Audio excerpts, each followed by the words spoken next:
For violation of the public access system or the anti-terrorist law, there is a negative impact on this psychological development. Aside from humiliation, diba? Masakit na. Utik. Nakakabulit ko, diba? Yung pinaparatahan ka na hindi mo ginagawa. Hindi siya. Eh, yan pala yung sabi ng mga nakakaliwa. Ang daming tao. Kita na namin sa court.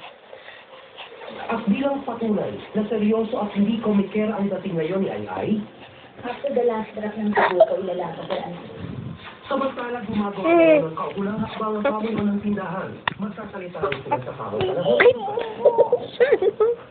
Kawawa naman si Inigo. Lagi.